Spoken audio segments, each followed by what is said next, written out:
वंदे मातरम। कक्षा षष्ठी विषय हिंदी की इस ऑनलाइन कक्षा में आप सभी का हार्दिक स्वागत अभिनंदन। आज अपन कक्षा षष्ठी आदर्श व्याकरण के अंदर पाठ 4 शब्द विचार ये पढ़ने वाले हैं। वर्ण समूह को शब्द कहते हैं।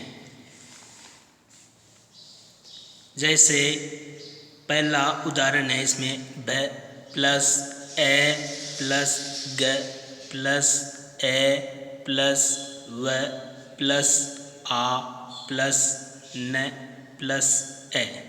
तो इन वर्णों के समूह से शब्द बना है भगवान। इसी प्रकार इसके अंदर दूसरा शब्द है च प्लस र प्लस र प्लस ए प्लस च प्लस उ प्लस अर्धानुस्वार। तो इससे शब्द बन गया है आपके चरचू। इन दोनों ही उदाहरणों में प्रस्तुत समूह शब्द है, किंतु प्रथम उदाहरण ऐसा वर्ण समूह है जिसका एक निश्चित अर्थ है, जबकि द्वितीय उदाहरण में प्रस्तुत वर्ण समूह से निर्मित शब्द का कोई अर्थ नहीं है। ये केवल किसी क्रिया के फलस्वरूप उत्पन्न ध्वनि का परिचय कराता है। निष्कर्ष के रूप में हम कह सकते हैं कि अर्थ की दृष्टि से शब्द के दो भेद होते हैं। पहला है सार्थक शब्द और दूसरा है निरर्थक शब्द। सार्थक शब्द जिन शब्दों का कोई अर्थ होता है और जिसे सर्वत्र समान रूप से ग्रहण किया जाता है, उसे सार्थक शब्द कहते हैं। जैसे कमल, हाथी, पंकज, यशोदा, मामा, पाठशाला, देवालय, उपचक्षु, संसद आदि। निरर्थक शब्द जिस वर्ण समूह का कोई निश्चित अर्थ नहीं निकलता तथा जिसका भाव प्रकटन भी किसी निश्चित कारण को प्रकट नहीं करता, उसे निरर्थक शब्द कहते हैं।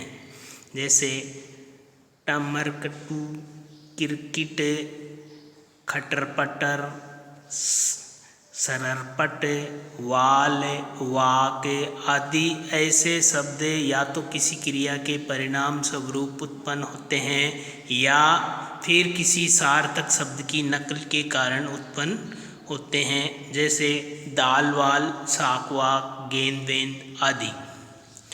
निरर्थक शब्दों का प्रयोग भी प्रयोगकर्ता की इच्छा और बोलचाल पर स्थानीय प्रभाव के कारण बदल जाता है, अतः निश्चित अर्थ की कल्पना करना भी व्यर्थ है।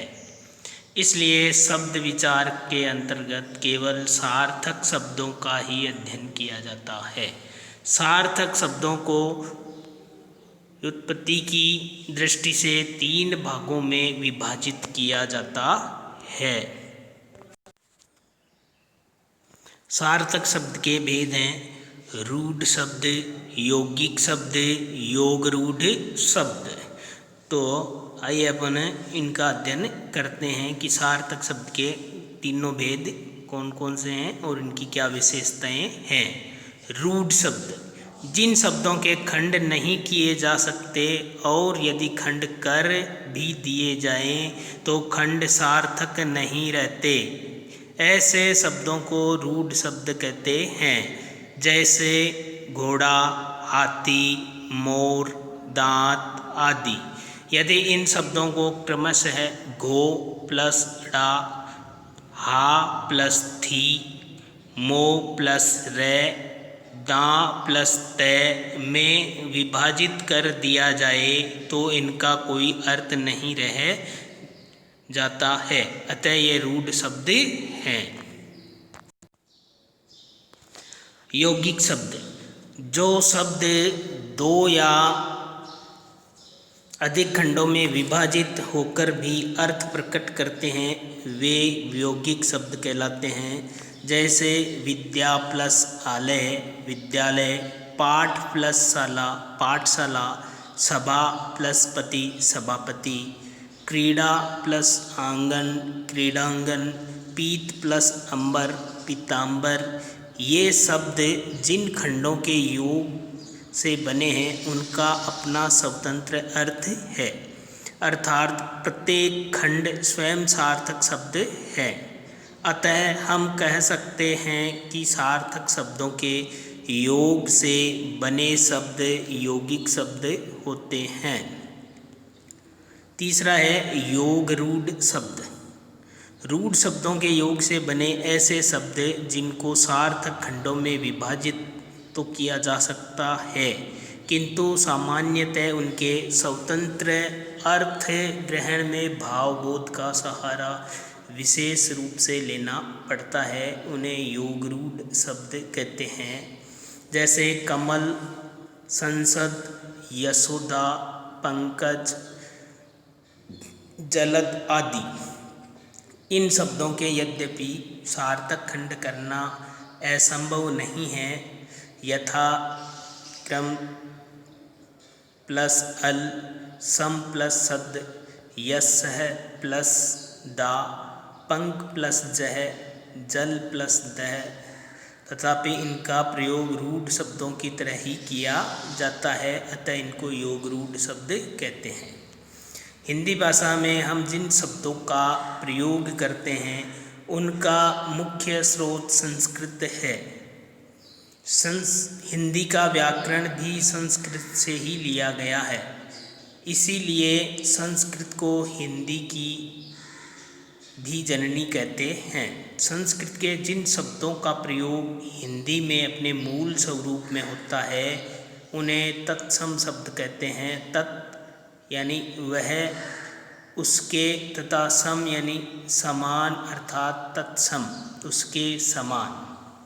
संस्कृत के कुछ शब्द ऐसे भी हैं जिनका प्रयोग हिंदी में कुछ परिवर्तन के साथ किया जाता है। इन शब्दों को तद्भव शब्द कहते हैं। तत् प्लस भव, इन दो पदों से मिलकर बना यह शब्द वह, उसका होना, अर्थात उससे जो हो गया है अर्थ प्रकट करता है। इसके अर्थ से ही स्पष्ट हो जाता है कि ये शब्द संस्कृत के शब्दों से बने हुए हैं। तो आज की इस ऑनलाइन कक्षा में अपन यहाँ तक अध्ययन करेंगे।